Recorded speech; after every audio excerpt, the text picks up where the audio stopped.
Hola, bienvenidos al capítulo número 3 de nuestro curso de programación en Java. En este capítulo continuaremos hablando sobre los métodos. ¿Por qué? Porque es muy importante tener el concepto muy claro sobre los métodos, cuándo utilizarlos y en qué momento nos podrían ayudar. Esto es porque son las partes fundamentales de nuestra clase, de nuestro programa, porque aquí es donde escribimos nuestros códigos para hacerlo más simple en una función. En vez de tener un código tan extenso, podemos hacer que los métodos realicen una instrucción determinada y simplemente obtenemos un resultado si nosotros queremos, si fue correcto esa parte o no. Continuaremos hablando sobre ellos, vamos a ir más a fondo para terminar concretamente con ellos y pasar ya a la programación de Java. Los constructores nos sirven para crear los objetos.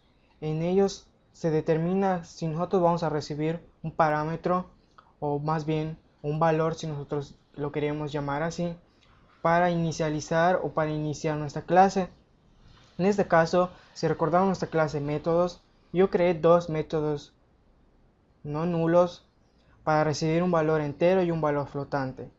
Esto es porque si yo quiero recibir un parámetro para inicializar algo sobre mi clase, pues tendríamos que usar un constructor no nulo o simplemente después de eso, si nosotros queremos verlo como un constructor, crear un constructor nulo y después inicializarlo determinándolo con un método, igualmente lo podemos hacer. Veremos que muchas clases manejan ese sentido, es decir, nosotros tenemos una clase, usamos un objeto de una clase de una librería de Java y hay varios constructores nulos. Digo, hay varios constructores no nulos y hay un constructor nulo. Si nosotros inicializamos con el constructor nulo, veremos que es recomendable tener que enviar los parámetros que vemos en los constructores no nulos.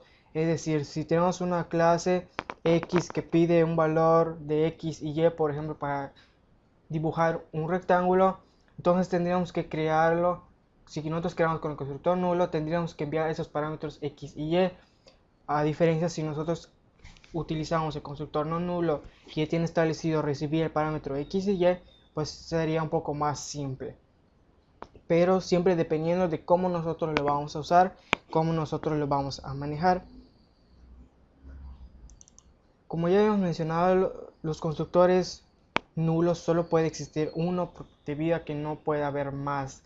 Esto es solo uno y siempre en los constructores se debe escribir la inicialización. Si nosotros queremos de una variable global inicializarla con un resultado o con un objeto, con un valor, siempre tenemos que escribirlo en todos nuestros constructores, debido a que no podemos llamar desde un constructor a otro constructor y podremos tener ciertas inconveniencias que nosotros no queremos porque pues no tenemos esa variable inicializada como nosotros queremos.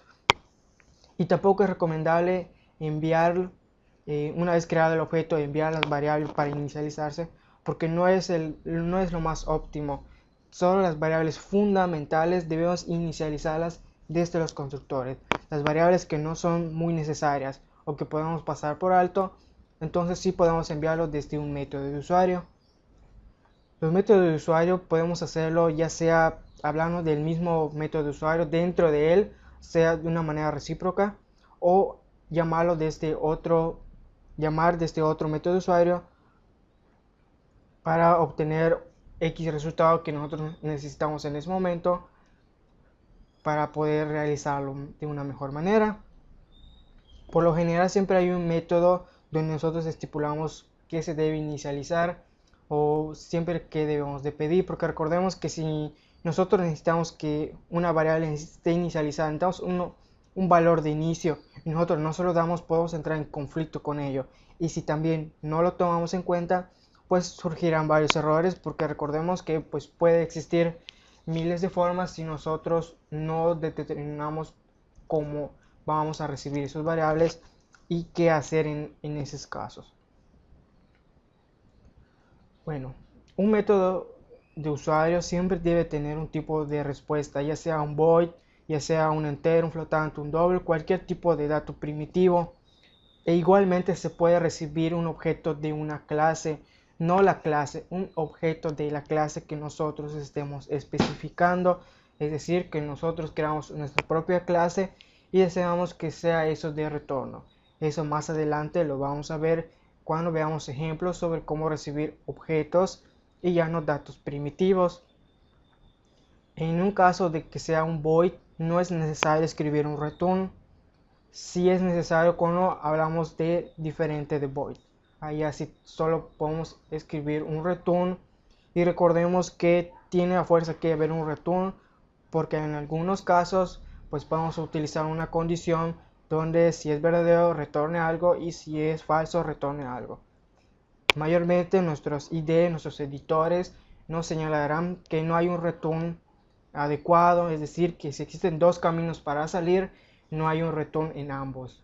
Recordemos que solo podemos devolver un valor, es decir, solo puede haber un return si nosotros solicitamos un entero.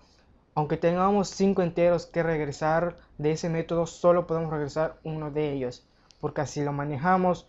Una solución podría ser un vector que contendría todos esos 5 enteros y pues obtendríamos todos los valores. En el caso de los vectores, si nosotros recibimos como argumento un vector, este se modifica. Tenemos que tener en cuenta de que un vector solo es una dirección, ya no es un nombre de la variable, y pues por lo tanto se modifica. Bueno, también hablábamos de que un método de usuario puede ser completo o incompleto. Cuando hablamos de incompleto quiere decir que nosotros no hemos escrito nada dentro de ese método y simplemente no hay llaves. O sea, no es lo mismo decir en ese caso este método es incompleto porque no tiene nada. Esto no quiere decir que sea correcto. Esto quiere decir que es un método que no ejecuta ninguna instrucción, pero es un método completo por tener llaves, aunque en su interior pues no haga nada. En el caso de hablar de un método de usuario incompleto, hablamos de un método abstracto, es decir, que no contiene llaves, más si contiene punto y coma. Esto es porque es un método que está inconcluso y que cuando lo utilizamos en una clase pues lo tendremos que completar. Si lo dejamos aquí, el editor manejará que es un error, debido a que cuando un método es inconcluso se le conoce a la clase como una clase abstracta. Es decir, tenemos que escribir un public abstract para señalarle al compilador que es una clase abstracta y poder manejarlo así. Es decir, una clase abstracta no se hereda, sino se implementa, y por lo tanto cuando nosotros utilicemos en otra clase esta clase, pues tendremos que completar, es decir, escribirlo la instrucción correspondiente entre llaves. Bueno, este es el capítulo 3. Aquí concluimos. Hemos especificado de una mejor forma los métodos sin la necesidad de utilizar variables, simplemente conocerlos y hacerlos más concretos. Más adelante veremos otras cosas y el capítulo 4 ya hablaremos directamente de la programación en Java, utilizando los métodos de usuario, utilizando los constructores, las variables locales, las variables globales, incluso utilizando el método main, y poco a poco iremos avanzando para utilizar las clases abstractas, las clases heredadas, lo que viene siendo muchas cosas. Así que pues los espero en el capítulo 4 de la programación de nuestro curso de Java. Antes de terminar, quiero comentarles que esto es un curso de Java. Mi intención es enseñarles a programar en Java. No es un tutorial, es un curso como nosotros lo podríamos tomar en la escuela, en un instituto. Podemos tomar este curso o por internet, pero siempre es un curso de programación. Mi intención es enseñarles a programar en Java de la mejor forma, con base a lo que he aprendido y de mi experiencia. Espero que les ayude y que tengan una mejor idea sobre este lenguaje, que es muy grande, muy versátil y que lo tendremos por muchos años. Es de gran utilidad y podemos utilizarlo en casi cualquier lugar, desde teléfonos móviles, desde sistemas operativos, de nuestras tabletas.